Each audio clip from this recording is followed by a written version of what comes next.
ಏಕಲವ್ಯ ಮತ್ತು ದ್ರೋಣಾಚಾರ್ಯರ ಕಥೆ.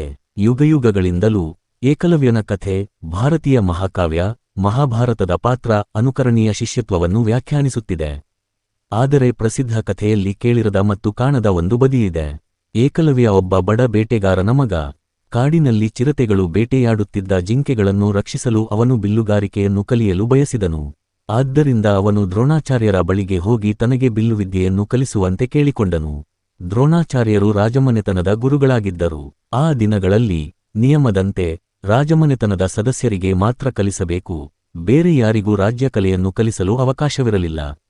ಪ್ರದೇಶದ ಸುರಕ್ಷತೆಗಾಗಿ ಯಾರನ್ನೂ ರಾಜಕುಮಾರರಂತೆ ಶಕ್ತಿಶಾಲಿಗಳನ್ನಾಗಿ ಮಾಡುವುದನ್ನು ನಿಷೇಧಿಸಲಾಗಿತ್ತು.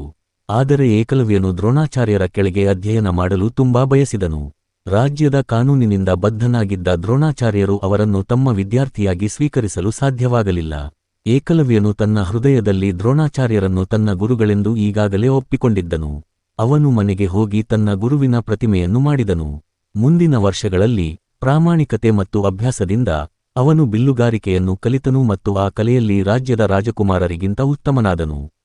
ಅವನು ಅದರಲ್ಲಿ ಎಷ್ಟು ನಿಪುಣನಾದನೆಂದರೆ ಅವನು ಪ್ರಾಣಿಯ ಶಬ್ದವನ್ನು ಕೇಳಿ ಅದರ ಮೇಲೆ ಬಾಣವನ್ನು ಹೊಡೆದು ಪ್ರಾಣಿಯನ್ನು ಸ್ವಾಧೀನಪಡಿಸಿಕೊಳ್ಳುತ್ತಿದ್ದನು. ಒಂದು ದಿನ ರಾಜಕುಮಾರ ಅರ್ಜುನನಿಗೆ ಈ ಪ್ರತಿಭಾನ್ವಿತ ಬಿಲ್ಲುಗಾರನ ಬಗ್ಗೆ ತಿಳಿದುಬಂತು. ಪರಿಸ್ಥಿತಿ ಇನ್ನಷ್ಟು ಹದಗೆಡುತ್ತಾ ಏಕಲವ್ಯ ತನಗಿಂತ ಉತ್ತಮನೆಂದು ಅವನು ನೋಡಿದನು. ಅವನು ಏಕಲವ್ಯನ ಬಳಿಗೆ ಹೋಗಿ, ನಿನಗೆ ಬಿಲ್ಲುವಿದ್ಯೆಯನ್ನು ಯಾರು ಕಲಿಸಿದರು ಎಂದು ಕೇಳಿದನು. ದ್ರೋಣಾಚಾರ್ಯ ಎಂದು ಏಕಲವ್ಯ ಹೇಳಿದ. ಇದನ್ನು ಕೇಳಿದ ಅರ್ಜುನ ಕೋಪಗೊಂಡ. ಅವನು ದ್ರೋಣಾಚಾರ್ಯರ ಬಳಿಗೆ ಹೋಗಿ ಕೋಪದಿಂದ, ಇದೇನು, ನೀನು ನಮಗೆ ಮೋಸ ಮಾಡಿದೆ. ನೀನು ಮಾಡಿರುವುದು ಅಪರಾಧ. ನೀನು ನನಗೆ ಮಾತ್ರ ಕಲಿಸಬೇಕಿತ್ತು, ಆದರೆ ನೀವು ಇವನಿಗೆ ಕಲಿಸಿ ಅವನನ್ನು ನನಗಿಂತ ಹೆಚ್ಚು ಕೌಶಲ್ಯಪೂರ್ಣನನ್ನಾಗಿ ಮಾಡಿದೆ ಎಂದು ಹೇಳಿದನು. ಅರ್ಜುನನ ಆರೋಪಗಳಿಂದ ದ್ರೋಣಾಚಾರ್ಯರು ದಿಗ್ಭ್ರಮೆಗೊಂಡು ಗೊಂದಲಕ್ಕೊಳಗಾದರು. ತಮ್ಮ ವಿದ್ಯಾರ್ಥಿ ಯಾರು, ಈ ಕಲೆಯನ್ನು ತಮ್ಮಿಂದ ಕಲಿತವರು, ಆದರೆ ಯಾರ ಹೆಸರು ಮತ್ತು ಗುರುತು ಅವನಿಗೆ ತಿಳಿದಿರಲಿಲ್ಲ ಎಂದು ಅವರು ಆಶ್ಚರ್ಯಪಟ್ಟರು. ಅವರು ತೀವ್ರವಾಗಿ ಯೋಚಿಸಿದರು, ಆದರೆ ಅರ್ಜುನನಿಗೆ ಉತ್ತರವನ್ನು ಕಂಡುಹಿಡಿಯಲು ಸಾಧ್ಯವಾಗಲಿಲ್ಲ. ಅವನಿಗೆ ನಂಬಲಾಗಲಿಲ್ಲ, ಈ ವಿದ್ಯಾರ್ಥಿ ಅರ್ಜುನನಿಗಿಂತಲೂ ಉತ್ತಮ. ದ್ರೋಣಾಚಾರ್ಯ ಮತ್ತು ಅರ್ಜುನ ಇಬ್ಬರೂ ಆ ಹುಡುಗನನ್ನು ಭೇಟಿಯಾಗಲು ನಿರ್ಧರಿಸಿದರು. ಏಕಲವ್ಯನು ತನ್ನ ಗುರುವನ್ನು ಬಹಳ ಗೌರವ ಮತ್ತು ಪ್ರೀತಿಯಿಂದ ಸ್ವಾಗತಿಸಿದನು. ಅವನು ಅವರಿಬ್ಬರನ್ನು ತಾನು ನಿರ್ಮಿಸಿದ ದ್ರೋಣಾಚಾರ್ಯರ ಪ್ರತಿಮೆಯ ಬಳಿಗೆ ಕರೆದೊಯ್ದನು. ಏಕಲವ್ಯನು ಎಲ್ಲಾ ವರ್ಷಗಳಿಂದ ಬಿಲ್ಲುಗಾರಿಕೆಯನ್ನು ಅಭ್ಯಾಸ ಮಾಡುತ್ತಿದ್ದನು. ಆ ಪ್ರತಿಮೆಯನ್ನು ತನ್ನ ಗುರು ಎಂದು ಪರಿಗಣಿಸಿ ನಂಬಿದ್ದನು. ಪ್ರಾಚೀನ ಕಾಲದಲ್ಲಿ ಕಲಿಕೆಯಲ್ಲಿ ಸಾಮಾನ್ಯ ಅಭ್ಯಾಸವೆಂದರೆ ಗುರುದಕ್ಷಿಣೆ. ಅಲ್ಲಿ ವಿದ್ಯಾರ್ಥಿಯು ಪಡೆದ ಜ್ಞಾನಕ್ಕಾಗಿ ಉಡುಗೊರೆ ಅಥವಾ ಶುಲ್ಕವನ್ನು ನೀಡುತ್ತಿದ್ದನು. ದ್ರೋಣಾಚಾರ್ಯರು, ಏಕಲವ್ಯ, ನೀನು ನನಗೆ ಸ್ವಲ್ಪ ಗುರುದಕ್ಷಿಣೆಯನ್ನು ಕೊಡಬೇಕು. ನಿನ್ನ ಬಲಗೈಯ ಹೆಬ್ಬೆರಳನ್ನು ಕೊಡಬೇಕು ಎಂದರು.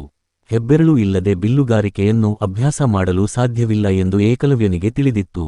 ಏಕಲವ್ಯನು ಎರಡನೇ ಯೋಚನೆ ಮಾಡದೆ ತನ್ನ ಬಲಗೈಯ ಹೆಬ್ಬೆರಳನ್ನು ಗುರುಗಳಿಗೆ ಕೊಟ್ಟನು. ಈ ಕಥೆಯಲ್ಲಿ ದ್ರೋಣಾಚಾರ್ಯರನ್ನು ಸಾಮಾನ್ಯವಾಗಿ ಕ್ರೂರಿ ಮತ್ತು ಸ್ವಾರ್ಥಿ ಎಂದು ನೋಡಲಾಗುತ್ತದೆ. ಗ್ರಹಿಸಿದ ತಿಳುವಳಿಕೆಯೆಂದರೆ ಈ ಕೌಶಲ್ಯವನ್ನು ಸ್ವತಃ ಕಲಿತ ಮತ್ತು ಅದರಲ್ಲಿ ನಿಪುಣನಾದ ಈ ಹುಡುಗನನ್ನು ದ್ರೋಣಾಚಾರ್ಯರ ಸ್ವಾರ್ಥ ಹಿತಾಸಕ್ತಿಗಾಗಿ ತ್ಯಜಿಸುವಂತೆ ಮಾಡಲಾಗಿದೆ. ಆದರೆ ಜ್ಞಾನಿಗಳ ದೃಷ್ಟಿಕೋನದಿಂದ ನೋಡಿದಾಗ ಈ ಘಟನೆ ಇಲ್ಲದಿದ್ದರೆ ಯಾರೂ ಏಕಲವ್ಯನನ್ನು ಎಂದಿಗೂ ತಿಳಿದುಕೊಳ್ಳುತ್ತಿರಲಿಲ್ಲ. ಹೊರನೋಟಕ್ಕೆ ದ್ರೋಣಾಚಾರ್ಯರು ಏಕಲವ್ಯನಿಗೆ ಅನ್ಯಾಯ ಮಾಡಿದಂತೆ ಕಂಡರೂ ವಾಸ್ತವವಾಗಿ ದ್ರೋಣಾಚಾರ್ಯರು ಏಕಲವ್ಯನನ್ನು ಕೇವಲ ವಿದ್ಯಾರ್ಥಿ ಸ್ಥಾನದಿಂದ ಶಿಷ್ಯತ್ವದ ಸಂಕೇತವನ್ನಾಗಿ ಮಾಡಿದರು. ದ್ರೋಣಾಚಾರ್ಯರು ಏಕಲವ್ಯನಿಗೆ ತನ್ನ ಹೆಬ್ಬೆರಳನ್ನು ಕೇಳುವ ಮೂಲಕ ಅಮರತ್ವವನ್ನು ದಯಪಾಲಿಸಿದರು. ಆದ್ದರಿಂದ ಜನರು ಭಕ್ತಿಯ ಬಗ್ಗೆ ಯೋಚಿಸುವಾಗ ಅವರು ಏಕಲವ್ಯನ ಬಗ್ಗೆ ಯೋಚಿಸುತ್ತಾರೆ, ಅರ್ಜುನನ ಬಗ್ಗೆ ಅಲ್ಲ.